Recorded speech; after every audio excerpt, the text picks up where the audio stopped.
Hello my dear students, welcome to the class. देखिए, जो मैंने आपसे वादा किया था उसी को पूरा करने के लिए इतने दिन मैं रुका रहा, वीडियो नहीं डाल रहा था। और मेरा यही था कि वीडियो की क्लैरिटी अच्छी हो जाए, वॉइस थोड़ी साफ़ आप तक पहुंच जाए। तो उसी को तैयार करते हुए मुझे 15-20 दिन लग गए और मैं फिर से वापस हूँ।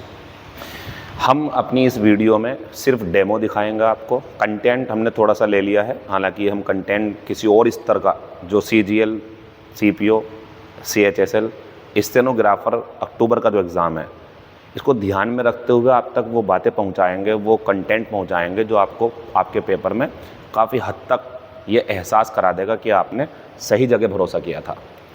तो आपको इस वीडियो में जो ख़ास ध्यान देना है वो ये है कि वीडियो की क्वालिटी कैसी है, आवाज़ कैसी आ रही है, आगे कुछ और सुधार करने की ज़रूरत है क्या। इन सब बातों का आप कमेंट करेंगे लास्ट में। और वीडियो को ज़्यादा से ज़्यादा आप शेयर करेंगे, ऐसा भी बोलना होता है ना इसमें। वीडियो को ज़्यादा से ज़्यादा शेयर करें, लाइक करें, सब्सक्राइब करें चैनल को, ऐसे करके बोलते हैं, शायद मैं भी देखता हूँ तो मैं भी बोल रहा हूँ, आप देख लीजिए ऐसी। फ़िलहाल जो हमारा ये आज का क्वेश्चन नंबर पहला है, एक ईडियम है, टू कास्ट एज पर्सन्स। और इसका मतलब होता है कि लाछन लगाना किसी के ऊपर गलत आरोप लगा देना, उसकी जो एक इज़्ज़त बनी हुई है उस पर दाग लगाने की कोशिश करना या लगाना। आजकल आप देख रहे होंगे कि जो क्वेश्चन है इंग्लिश में वो ईडियम्स के ऊपर भी आ रहे हैं एरर के रूप में, कि ईडियम्स गलत कर देते हैं वो। तो वो ईडियम्स में क्या गलती कर सकते हैं, एक ईडियम आपके सामने है तो सुने। ये जो कास्ट है ना, ये कास्ट अगर ये वाली हुई तो ठीक है, लेकिन अगर ये कास्ट ये वाली हो जाए और फिर इस तरीके से एस्पर्शंस हो, मान लीजिए कि जो कास्ट है हमारी वो एक ईडियम के रूप में इसका पैर बना दिया जाए, ऊपर वाली हटा दें, एक नंबर है आपका इसके ऊपर। ग्रामर में आजकल ईडियम्स को लेकर के एरर बनाई जा रही हैं। CGL में खूब ऐसी एरर मिल रही हैं आजकल। प्री एग्ज़ाम भी आने वाला है, आगे मेंस भी, ये सब की तैयारी मैं इसी क्लास में कराऊंगा आपको। तो ये गलत है उनका, उन्हें ऐसा नहीं करना चाहिए, क्योंकि आप जानते हैं सही कौन सा है, ये है। तो ये ग्रामर के पोर्शन में काम आएगी, इसका ध्यान रखना। मीनिंग इसका लाछन लगाना, लाछन मीन्स किसी की बदनामी करना, उसे बुरा भला कहना। और आंसर हो जाएगा इसका दूसरा। क्यों? क्योंकि to express false and malicious accusation आरोप होते हैं, मेलिशियस होते हैं बहुत ज़्यादा बुरा भला, भलाई का कोई मतलब ही नहीं है उसके अंदर, बुराई भरी हुई है, ऐसा आरोप लगा देना कि वो अपने अंदर बहुत ज़्यादा कुरूपता रखता है। आंसर पहले का दूसरा हो जाएगा। आंसर पहला हो नहीं पाएगा, उसका मीनिंग है टू एक्सप्रेस डाउट, संदेह व्यक्त करना। तीसरा लगाएंगे तो टू सस्पेक्ट, संदेह करना किसी चीज़ के ऊपर कि हाँ ये इसने किया है, पुलिस गिरफ्तार भी कर लेती है सस्पेक्ट को किसी को। टू रिस्टोर का मतलब होता है फिर से चीज़ों को भर देना। मैं आपको बता चुका हूँ कि मैं कंटेंट पे कम, मैं वीडियो क्वालिटी पे ज़्यादा ध्यान दे रहा हूँ, लेकिन फिर भी सॉल्व करो जब चीज़ें हैं तो। और क्वेश्चन नंबर दूसरा जो है आज का हमारा, अच्छा मेरा स्टूडियो जो मैंने बनाया है, ये जो मेरी क्लास में पढ़ते हैं वो तो सब देख चुके हैं, लेकिन जो क्लास में नहीं पढ़ते वो नहीं देख पा रहे हैं कि कैसे कैसे चीज़ों को तैयार किया गया है। फ़िलहाल आपके जो काम की चीज़ें हैं वो बोर्ड पे हैं, आप उस पर ध्यान दें। मेरा मकसद ही ये रहता है कि फालतू बात ना करके सिर्फ पॉइंट टू पॉइंट पढ़ाई की बात करें, क्योंकि इसी से आपका करियर एक नया मोड़ लेगा। आप आने वाली जनरेशन को अच्छे से पढ़ा लिखा सकते हैं अगर आप खुद एजुकेटेड होकर के कुछ सोर्स ऑफ इनकम के रूप में गवर्नमेंट जॉब हासिल कर लेते हैं, उसी पे काम करेंगे हम। तो हमारा क्वेश्चन नंबर दूसरा है, हर मैनर्स आर ऑलवेज। अब डिसेंट हमारे पास में ये चार डिसेंट हैं, चारों को हम एक्सप्लेन कर देते हैं। पहले वाले में डिसेंट में ई है तो ये नाउन है, चौथे वाले में डी है, ये सेम से हैं, बट डी का और टी का फ़र्क है, ये वर्ब है। इसका यूज़ क्या है बच्चों? इसका यूज़ ये है, जैसे पहाड़ से नीचे उतरना है अगर आपको और नाउन चाहिए ऐसी कंडीशन में तो ये लगाया करो, गिरावट होती है, ये नीचे उतरना होता। और अगर नीचे उतरने के लिए वर्ब चाहिए हुआ करे तो इसे लगाना, इसकी सेकंड फॉर्म डिसेंडेड होती है। इसके एंटोनियम भी जानो आप, इसका एंटोनियम होता है एसेंड, डी वर्ब है ये, इसका मतलब हो गया ऊपर चढ़ना। और इसी का अगर हम नाउन व एंटोनियम देखना चाहें, ये एंटोनियम है इसका, और इसका एंटोनियम देखना चाहें तो इसका बन जाएगा एसेंट। और बच्चों ये क्या है? ऊपर चढ़ने की नाउन, ये नाउन है, ये नाउन है, ये वर्ब है, ये वर्ब है। अभी तक तो आंसर मुझे मिला नहीं है, क्योंकि यहाँ तो बात चल रही है उसके मैनर्स हमेशा बताओ नीचे होते हैं, नीचे मीन्स नीचे को जा रहे होते हैं, मज़ा नहीं है इसके अंदर। तो पहला गलत और चौथा गलत। अब मेरे पास में बचा दूसरा और तीसरा, अब इसे देख लेते हैं क्या है। तो ये एडजेक्टिव है और इसका मतलब होता अच्छा, बढ़िया, शालीन, बहुत अच्छे मैनर्स रखे हुए, वही इसका आंसर बनना है दूसरा वाला। तीसरे की बात करें डिसेंट, तो ये वर्ब भी होती है और नाउन भी होता है। इसका मतलब होता असहमत होना, और मैं बताऊंगा इसके बारे में आपको। अच्छा, इसका एंटोनियम में लिख देता हूँ इस वाले का। इसका एंटोनियम होता एसेंट। और मैं अभी बता रहा था आपको, मुझे सिर्फ वीडियो की क्वालिटी चेक करनी है, आवाज़ चेक करनी है। आपके मुझे कमेंट्स चाहिए, रिव्यूज़ चाहिए, कितने में से कितने नंबर देंगे आप 10 में से। अच्छा सुने, 10 में से कितने नंबर देंगे ये देखते हैं, वीडियो की क्वालिटी को देखते हुए। फिलहाल ये खत्म हो गया, आंसर दूसरा है। एग्जाम्पल नेक्स्ट, अपब्रेड, ये एक शब्द है, एंटोनियम बताना है आपको इसका। इसका मीनिंग होता है डांटना, कमी निकालना और उसे बुरा भला कहना। आंसर इसका एंटोनियम पूछा है तो प्रेज हो जाएगा। प्रेज मीन्स होता तारीफ करना। बाकी क्यों नहीं हुए, क्योंकि ये इसका सिनोनियम है। इसका मतलब होता है डांटना और इसका मतलब भी होता है डांटना। इसके और सिनोनियम क्या हो सकते हैं? इसका एक सिनोनियम रेप्रीमेंड भी हो सकता है, रेप्रीमेंड। इसका एक सिनोनियम रिब्यूक भी हो सकता है, और भी बहुत सारे हो सकते हैं। स्कॉल्ड हो जाएगा, ये तो कॉमन सा शब्द है सबके लिए। तो ये डांटना हो गया। फ्रेट क्या होता है? फ्रेट होता है बच्चों, जैसे एक व्यक्ति फ्रस्ट्रेटेड सा है, मतलब खींच खा रहा, वो बहुत ज़्यादा चिड़चिड़ाहट में है, वो झुंझलाहट में है, तो वो उसकी जो कंडीशन उस टाइम पे, that time he has a freight situation, उसकी सिचुएशन फ्रेट है, मतलब वो परेशान सा है। डिसअप्रूव तो आप जानते हैं, अप्रूव सहमति दे देना कि हाँ कर लो ऐसा, और डिसअप्रूव असहमति देना। आंसर तीसरे का चौथा हो गया। क्वेश्चन नंबर नेक्स्ट, ये एरर के रूप में है। The taxi should have arrived on 8:30 but it did not turn up. अच्छा, मैं टर्न अप ही पूछना चाह रहा था आपसे, फ्रेजल वर्ब है। टर्न अप मीन्स होता है पहुंचना, अपीयर होना कहीं पर, अराइव हो जाना, उपस्थित हो जाना, ये मीनिंग था इसका। अब गलती देखते हैं क्या है। तो द टैक्सी ठीक, शुड मॉडल, शुड के बाद में हैव बढ़िया है, और अराइव्ड थर्ड फॉर्म बहुत बढ़िया। अगर ये हैव नहीं होता तो फर्स्ट फॉर्म आती, लेकिन वो सही है। टैक्सी को 8:30 बजे पहुंचना चाहिए था, लेकिन ये पहुंची नहीं। सब कुछ बढ़िया, लेकिन ये ऑन अच्छा नहीं है, यहाँ 8 आएगा, क्योंकि ये समय जो है हमारा वॉच टाइम है।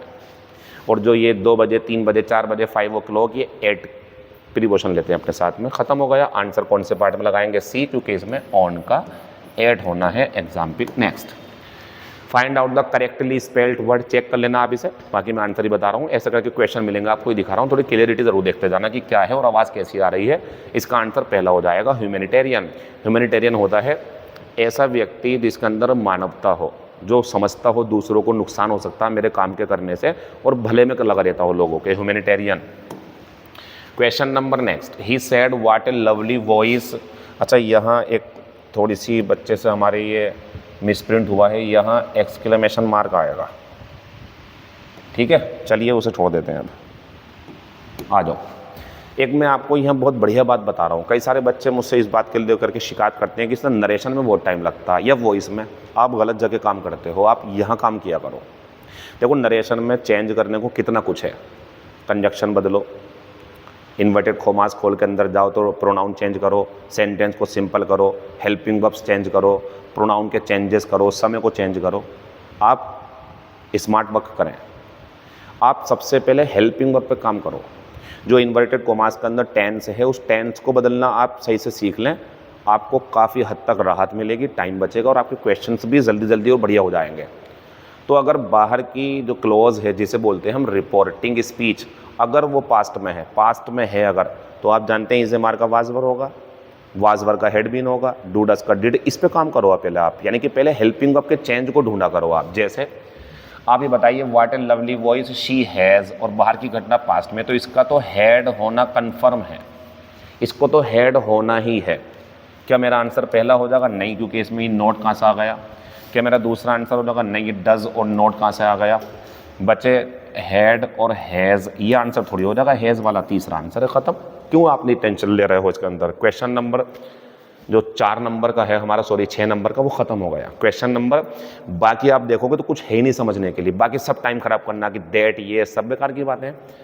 हैज़ का हेड होगा या बाहर की घटना पास्ट में। अच्छा, प्रेजेंट में होती तो फिर हैज़ रखते, फिर कुछ और सोचते। फिलहाल आंसर हमारा तीसरा हो जाएगा। Question number next, by whom was the laptop stolen, laptop किसके द्वारा चुराया गया? पैसिव वॉइस है, एक्टिव में लाना है। मैं कैसे पहचाना पैसिव वॉइस है? क्योंकि यहाँ रखा हुआ है बी फॉर्म और ये रखी हुई मेन वर्ब की थर्ड फॉर्म, ये पैसिव है।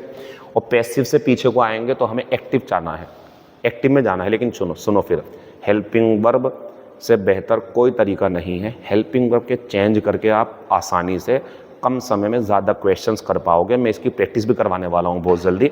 अच्छा, अगर हेल्पिंग वर्ब सेम मिल जाए तो कुछ और कर लो, लेकिन पहले हेल्पिंग वर्ब करो, यहीं से क्वेश्चन ज़्यादा मिलते हैं। ये एग्जामिनर का भी मानना है, एग्जामिनर भी देखना चाहता है कि बच्चा हार्ड वर्क करेगा, एक एक चीज़ चेक करेगा, या स्मार्ट वर्क चालाकी से आंसर लेगा। चालाकी यही है, हेल्पिंग वर्ब पकड़ें आप। तो वाज स्टोलन का तो डिड होगा ना। अब आप बताइए, डिड इसमें है लेकिन यहाँ तो डिड नहीं है, यहाँ डिड नहीं है, यहाँ डिड नहीं है, तो क्यों इतना आप टेंशन ले रहे हो? इन सब की ख़त्म है सब। ये पहला आंसर है। तुम्हारा लैपटॉप किसके द्वारा चुराया गया? आंसर बन जाएगा लैपटॉप किसने चुराया, ख़त्म। ना वो झंझट की ऐसे लेकर के करो, ऑब्जेक्ट करो, सब्जेक्ट। हेल्पिंग वर्ब को पकड़े आप यकीन मानो जब आप एग्जाम दे रहे होंगे तो आपको ये बात जो मैं बोल रहा हूँ काफ़ी मददगार साबित होगी आपके लिए, क्योंकि यही वो चाहता है एग्जामिनर कि बच्चा जल्दी करें इन चीज़ों को, इस पर टाइम मत देना ज़्यादा। हेल्पिंग वर्ब की हेल्प से करो आप। Question number 8, Kala said to Radha, who were you speaking to over the phone. ये बहुत अच्छी चीज़ है आपके लिए। फ़ोन पे बात करते हैं तो प्रीपोजिशन ओवर आती है। तो सवाल है, कला ने राधा से कहा फ़ोन पर तुम फ़ोन पे किससे बात कर रहे थे? Who were you speaking to over the phone, या तुमसे फ़ोन पे फ़ोन बात कर रहा था। अब जब मैंने आपको बता दिया बच्चों कि आप हेल्पिंग वर्ब की हेल्प लो, तो वर्ब का क्या होना चाहिए हमारा? Had been. अब आप हैड बीन वाले रोक लो, बाकी काट दो, वाज काट दो, और जो है आप इसके अंदर हैज़ बीन काट दें। ये दोनों तो आपको काटने पड़ेंगे, इस पर टाइम ही मत दो। बचे नहीं बचे आपके 30 सेकंड 35 सेकंड, यही तरीका अपनाना। मैं और क्वेश्चंस लाऊंगा आगे के लिए। 2 वीडियो डेली अपलोड होंगी, एक वोकैबुलरी, एक ग्रामर एनालिसिस के साथ में। पोस्टमार्टम होगा, एक एक शब्द समझाया जाएगा। जैसे ये है, मैं सिर्फ इसमें ओवर को समझाया अभी, लेकिन उन वीडियो में मैं एक एक चीज़ को समझाऊंगा, टू फोन वगैरह सबको, दा वगैरह सबको। ठीक, तो फिलहाल ये दोनों खत्म हो गए हमारे। अब बचते हैं ये, क्योंकि इसमें जो है हमारा हेड बीन है और ये बचता हेड बीन। लेकिन मेरा सवाल है, क्या इंटरोगेटिव सेंटेंस के अंदर, अगर इंटरोगेटिव सेंटेंस है तो क्या उसमें कंजक्शन दैट आ जाएगा? आंसर हो गया हमारा तीसरा। मैं टाइम नहीं दूंगा यहाँ पे, आप दो, आगे बढ़ो।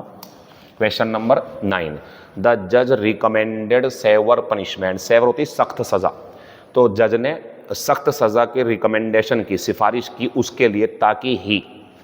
अब आप देखें फ्रॉम ड्रिंकिंग, तो इसे काट दो क्योंकि इसे चाहिए होती है टू प्लस मेन वर्ब की फर्स्ट फॉर्म। ये फॉरवर्ड का नियम है ग्रामर, इसके लिए two plus first form infinitive लगता है। आप इसे काट दो क्योंकि इसे चाहिए होती है डायरेक्ट मेन वर्ब की आईएनजी फॉर्म। इसके साथ तो फ्रॉम आ ही नहीं सकता। जैसे अगर एग्जाम्पल लिखूँ मैं आपके सामने, तो ही ऑलवेज, और ये कर दिया हमने पहला पार्ट, फिर करा हमने अवॉइड्स, और फिर कर दिया हमने इसे दूसरा पार्ट, और कर दिया फ्रॉम और मीटिंग और मी, और फुल स्टॉप लास्ट में है नो एरर, ये डी हो गया सी। ये काट दो आप, क्योंकि अवॉइड के बाद में डायरेक्ट कौन सी फॉर्म आती है? आईएनजी फॉर्म, फ्रॉम नहीं आता। दूसरा गलत बचा विड्रू और डिसिस्ट। विड्रू के साथ फ्रॉम आ सकती है, लेकिन एक परेशानी है कि किसी को कोई काम करने से रोकना है, पाबंदी लगानी है अगर आपको उसके ऊपर, तो फ्रॉम विड्रू नहीं आएगा वहाँ पर। विड्रू होता है पैसे निकाल लेना बैंक से, एटीएम से पैसे निकाल लेना, या फिर आप किसी कॉन्ट्रैक्ट में, डील में शामिल हुए, लेकिन आपने फिर कुछ टाइम बाद अपने कदम वापस ले लिए, पीछे हट गए आप, इसे विड्रू बोलते हैं। सेना आगे बढ़ रही थी, दूसरी सेना ने हमला किया, प्रहार किया, डर गए और पीछे हट गए, ये भी विड्रू होता। इसका सिनोनियम भी है एक मेरे पास में, रिट्रीट। सिनोनियम रिट्रीट होता पीछे हटना। और अगर आप इसके लिए मुझसे फ्रेजल वर्ब कहो तो इसके लिए फ्रेजल वर्ब है फॉल बैक। चलिए फिलहाल काफ़ी ट्रीटमेंट हो गया, ये तो आंसर होना नहीं है। इसका आंसर हो गया डिजिस्ट, क्योंकि इसे फ्रॉम चाहिए और इसे आईएनजी चाहिए, और इसका मतलब होता काम करने से रोकना, गलत काम करने से रोकना, ताकि वो फ्यूचर में शराब ना पिए। डेमो चल रहा, जानते हैं आप। मीगर कम, अल्प कम मात्रा। सिनोनियम पूछा है स्कैंटी। ह्यूज होता बड़ा, अनएक्सपेक्टेड होता अप्रत्याशित, और ब्यूटीफुल होता सुंदर। चूंकि मुझे वीडियो को छोटा रखना है तो मैं यहीं रोकूंगा, वरना मैं इसकी अभी पोस्टमार्टम कर सकता हूँ एक एक शब्द के कई सारे, जो मैं आगे करूँगा। मुझे आप लोगों से इस वीडियो में 10 में से कितने नंबर देना चाहते हैं आप, तो कमेंट में ज़रूर बताएं कि हम इतने नंबर देना चाहते हैं। पुरानी वीडियो की तुलना में काफ़ी बेहतर लगा आपको, अगर ऐसा लगा हो। कंटेंट वो तो मैं चेंज करूँगा आगे चल करके, और बेहतर लाएंगे। और आप इसे शेयर भी करें, दूर दूर तक वीडियो को पहुंचाएं, ताकि हम और दूसरे बच्चों तक भी अपनी कंटेंट, अपनी जो समझ है वो बढ़ा सकें बच्चों की, और अपनी जो एक रेंज है उसे दूर तक लेके जा सकें। मुझे उम्मीद है जो प्यार करते हैं बच्चे, जो जानते हैं हमें, वो हमारी हेल्प करेंगे और आगे बढ़ाने में इस वीडियो को मदद करेंगे। Thank you, all the best, see you day after tomorrow.